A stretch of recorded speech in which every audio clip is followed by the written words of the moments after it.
Bonjour, je suis Cédric Roptin, formateur pour dirigeants de clubs de sport et dans cette vidéo, je vais vous parler du recrutement des commerciaux. Alors vous êtes dirigeant de club de sport, vous avez besoin de vendre des abonnements et pour vendre des abonnements, il va vous falloir une équipe commerciale efficace, des commerciaux qui en veulent, qui soient motivés et je vais vous expliquer comment les déceler, comment les recruter et je vais vous montrer dans cette vidéo le process complet que j'utilise pour trouver une pépite de commercial en moins de 3 heures, donc pour trouver une personne motivée sans y passer des jours. Alors le problème, c'est que les entretiens individuels qu'on a l'habitude de faire dans la profession prennent du temps et en plus vous n'avez aucune assurance réelle d'avoir fait le bon choix. Et souvent, vous avez pu être certain pendant un entretien que c'était la personne qu'il vous fallait et puis quelques heures ou quelques jours plus tard, vous étiez déçu. Alors qu'en fait, il existe des solutions et il suffit juste d'appliquer la bonne méthode. Alors justement, en parlant de méthode, moi j'en ai testé des dizaines sur de nombreuses années et aujourd'hui, je vais vous dévoiler celle que je trouve la plus efficace pour recruter une pépite de commercial en moins de 3 heures. Alors attention, ça ne fonctionne pas avec tous les métiers, ça ne fonctionne pas avec les profs de sport par exemple, puisque déjà c'est du personnel qualifié, il faut qu'il soit diplômé, et en plus il y a trop peu de candidats. L'avantage des commerciaux, c'est qu'ils sont nombreux à postuler, et donc ce sera beaucoup plus facile. Alors d'abord, j'aimerais vous parler des prérequis. Les prérequis concernant le recrutement des commerciaux, c'est facile, il n'y en a aucun pour moi, c'est-à-dire que je fais paraître une annonce dans laquelle je précise bien que je me fous des diplômes, je me fous de l'expérience. En réalité, je vais même vous dire que les meilleurs commerciaux que j'ai recrutés sont souvent des gens qui n'avaient pas d'expérience dans la vente avant. Et si je vous pose cette question, vous allez être d'accord avec moi. Est-ce que vous avez déjà vu des gens qui étaient diplômés dans le commerce et qui étaient de très mauvais vendeurs et à l'inverse, des gens qui ont été de très bons vendeurs alors qu'ils n'avaient aucune expérience ou qui n'étaient pas diplômés dans le commerce. Donc, je pense que oui, comme vous êtes comme moi, vous êtes rendu compte qu'en fait, ça ne veut rien dire et que le commerce, souvent, on l'a en soi ou on ne l'a pas en soi. Et donc, cette méthode, la méthode que je vais vous dévoiler, va vous aider à trouver ces pépites qui l'ont en eux. Alors avant toute chose, j'aimerais vous préciser où je fais paraître les annonces. Je me sers du site Indeed, IND2ED, qui est un service gratuit et qui vous permet de poster des offres d'emploi sur toute la France. Mais je tiens à vous dire que c'est plus facile si vous boostez. Moi, je mets 5 € pendant 10 jours et j'ai des centaines de candidats. Alors bien sûr, tous ne sont pas bons et c'est grâce à la méthode que je vais vous dévoiler que vous allez pouvoir séparer le grain de l'ivraie. Alors, la deuxième chose que j'aimerais vous dire, c'est qu'il vaut mieux éviter les annonces Facebook sur votre page Facebook, la page Facebook de votre club. Bien sûr, vous allez avoir plus de candidats, mais vous allez avoir beaucoup d'adhérents. Et il n'y a rien de plus désagréable que de recroiser un adhérent que vous avez éconduit par la suite. Une fois que vous lui avez dit bah non, vous verrez, il y a toujours une petite amertume, il y a toujours une petite gêne. Et donc, moi, je vous recommande vraiment de ne pas passer par Facebook, à moins vraiment que vous ayez trop peu de candidats, mais ça serait vraiment surprenant. Donc, vous l'avez compris, aucun prérequis et tout ça, c'est juste pour créer un maximum de choix, avoir un maximum de monde à l'entretien. Alors, une fois que vous avez fait paraître votre annonce, il va falloir faire ce qu'on appelle un pré-recrutement.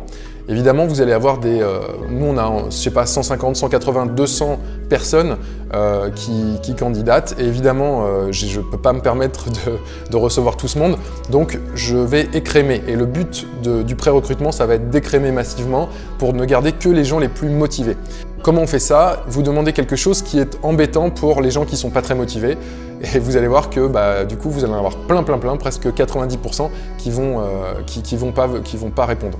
Moi, je leur demande une vidéo de motivation de 2 minutes. Voilà. Alors souvent, ce sont des commerciaux, ce sont des jeunes, la vidéo, ils connaissent. S'ils n'ont pas envie de le faire, c'est qu'ils ne sont pas motivés. S'ils ne sont pas prêts à vous faire une vidéo de 2 minutes pour obtenir le job de leur rêve, alors dans ces cas-là, franchement, soyez heureux qu'ils ne vous aient pas envoyé cette vidéo de motivation parce que ça veut dire que derrière, vous n'auriez rien pu en tirer. Si vous avez encore du monde, beaucoup trop de monde, je vous recommande de faire, ça m'est arrivé une fois, j'avais encore des dizaines et des dizaines de personnes parce qu'ils m'ont tous envoyé une vidéo.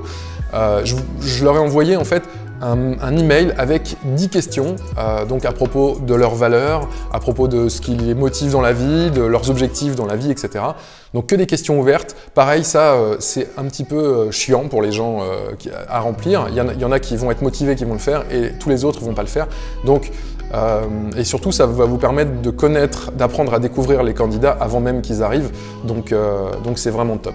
Alors, ça va écrémer encore une deuxième fois, et à la fin, il ne vous restera plus que les gens a priori motivés. Alors maintenant, la troisième étape, c'est la session de recrutement, qui doit être une session de recrutement collective, dans laquelle vous allez demander à tout le monde de venir en même temps. Et je vais vous expliquer quelles sont les étapes de cette session de recrutement.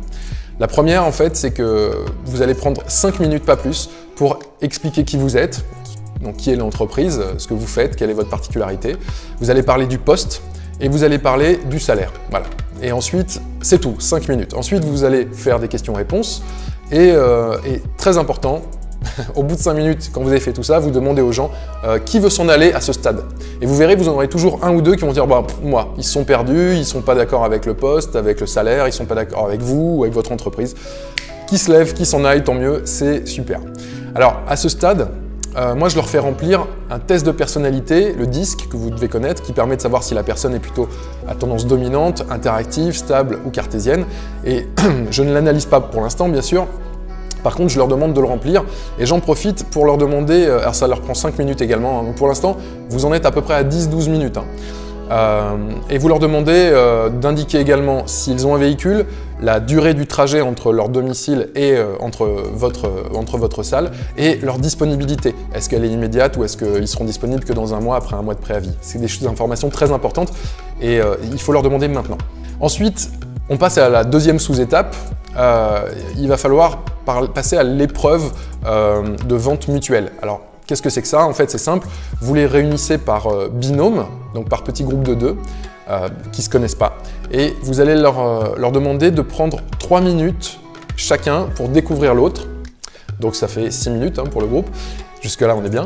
Et ensuite, vous allez leur demander de restituer ça après, à l'oral, devant tout le monde. Et vous allez devoir les questionner. Vous allez devoir découvrir une personne à travers le récit de l'autre. Donc, dit autrement, il va falloir que la personne vende son binôme. À l'issue des 3 minutes qu'elle aura pour vendre son binôme, elle a 3 minutes pour le découvrir, ensuite elle a 3 minutes pour le vendre. Il faudrait que vous ayez vraiment envie d'embaucher l'autre. Et donc, si vous avez envie d'embaucher l'autre, la personne que vous devez embaucher, bien sûr, c'est celle qui l'a vendu. C'est son binôme. Donc c'est un système un petit peu pervers, mais moi ça m'amuse beaucoup, où en fait on va recruter non pas la personne qui a priori aurait le meilleur profil, mais la personne qui vend le mieux l'autre, qui si ça se trouve a d'ailleurs un moins bon profil. Alors à ce moment-là, vous allez devoir jouer à ce que j'appelle Monsieur Connard. Donc vous, votre rôle, c'est ne pas écouter de manière passive, mais c'est de mettre des objections en permanence. C'est-à-dire par exemple si la personne vous dit « alors là, elle a fait ça, elle a plein d'expériences », vous allez dire « oui mais attends, moi il y a quelque chose qui me dérange, apparemment cette personne elle est instable, elle reste jamais longtemps dans son boulot ». Et là en fait vous voulez juste voir la personne donc, qui est en train de la vendre, l'autre est silencieuse, elle se tait, et la personne qui est en train de parler et qui est en train de vendre doit traiter l'objection. Et vous devez voir comment elle traite l'objection. Est-ce qu'elle s'agace? Est-ce qu'elle garde le sourire? Est-ce qu'elle a des arguments pour contrer la chose? Comment elle traite une objection? Je vous rappelle que vous recrutez un commercial qui par la suite doit traiter des objections et ça doit être même quelque chose qu'ils doivent arriver à faire naturellement et garder leur calme, etc.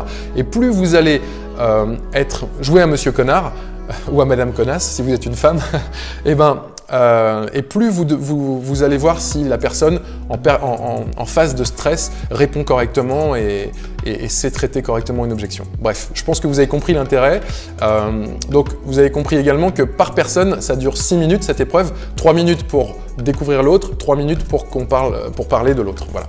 À ce stade, vous demandez si quelqu'un veut s'en aller. Et là, pareil, en général, il y en a un qui ça lui a pas trop plu, donc il s'en va. Là, vous faites une pause et vous allez délibérer. Alors, vous pouvez être plusieurs ou tout seul, mais de toute façon, il va falloir délibérer. Moi, je prends un quart d'heure pour ça. À ce moment-là, j'ai déjà vu les gens à l'œuvre, en train de vendre quelqu'un et en train de traiter des objections. Donc, j'ai envie de dire que 70% de ma décision est prise, mais je veux savoir, je vais examiner son test de personnalité parce que j'ai envie de voir s'il va y avoir une bonne synergie avec le reste de l'équipe en fonction du profil que je recherche. Et puis, j'ai envie de savoir si c'est quelqu'un qui est disponible tout de suite. Donc, je vais reprendre toutes les infos qu'il m'a données. Je veux savoir si il est à côté ou s'il va lui faire 30 minutes pour venir travailler tous les jours. Et je sais qu'à un moment donné, ça va poser problème. À ce moment-là, vous les faites revenir et vous allez annoncer un peu à l'américaine, un peu comme à la Star Academy, qui vous allez conserver pour la suite et qui vous n'avez pas conservé par la suite. Parfois, on tombe sur un bon millésime et si vous tombez sur beaucoup de bons candidats, alors il va falloir écrémer une nouvelle fois et moi, je vous propose un travail en équipe. Alors ce que je fais en fait, c'est que je crée 2 équipes, l'équipe A, l'équipe B, et je demande à chacune d'elles de travailler sur un process de vente. Je leur demande de travailler en équipe là-dessus et en fait, je peux leur donner toutes les réponses à leurs questions. Voilà, moi je passe et s'ils ont une question, je réponds. Vous vous rendrez compte que la plupart ça c'est une information importante parce que c'est pour savoir s'ils peuvent travailler en autonomie, mais aussi si s'ils sont un peu trop autonomes et que justement ils se servent pas des informations à disposition. Vous êtes à côté, vous êtes un expert de la vente, eux s'ils se servent pas de cet outil, c'est qu'il y a un problème. Bref, vous allez vous rendre compte de qui prend le leading. Est-ce qu'il y a des gens qui n'écoutent pas les autres? Est-ce qu'il y a des gens qui, justement, au contraire, sont beaucoup trop effacés? Qui sont les personnes créatives? Qui sont les personnes qui vont prendre les choses en main et qui vont se placer en face des autres pour être le chef de meute et structurer la chose? Bref, vous allez avoir énormément d'informations à ce moment-là et ça, encore une fois, ça ne prend que 15 minutes. C'est-à-dire, vous allez leur donner 10 minutes donc à chaque groupe et ensuite vous allez leur demander pendant 2 minutes chacun de vous expliquer ce process. Pareil, là vous allez voir qui prend le leading, qui se lève pour aller faire cet exposé sur le process de vente qu'ils ont créé et ceux qui font non, moi je veux pas. Donc ça, ce sont des informations très importantes. Enfin, 5e étape, vous allez prendre les 2 ou 3 qui restent sur des centaines au départ, en entretien individuel. Et là, moi, je prends plus que 10 minutes par personne parce qu'en réalité, je les ai vus travailler en équipe, je les ai vus travailler en solo, je les ai vus vendre, je les ai vus traiter des objections, je connais leur personnalité grâce aux tests de personnalité, je sais absolument tout ce que j'ai besoin de savoir et je sais déjà s'ils sont bons vendeurs ou pas, s'ils vont être maniables ou pas, enfin bref, vous avez compris. Et tout ça, je l'ai fait en moins de 3 heures. J'espère que ce process est celui que vous allez adopter parce que vraiment, moi, après des dizaines de process testés, je continue à en tester d'ailleurs, à vrai dire, mais c'est toujours celui qui marche le mieux et qui me permet de recruter des pépites de commerciaux en moins de 3 heures. Voilà, j'espère que cette méthode pas à pas va vous aider. Dites-moi en commentaire ce que vous faites vous et qui marche pour que je puisse tester à mon tour et que ça puisse aider les autres. J'espère qu'à partir de maintenant, vous allez avoir des commerciaux qui vendent et que vous allez pouvoir recruter en moins de 3 heures des pépites de commerciaux qui vont casser la baraque. Et à très vite.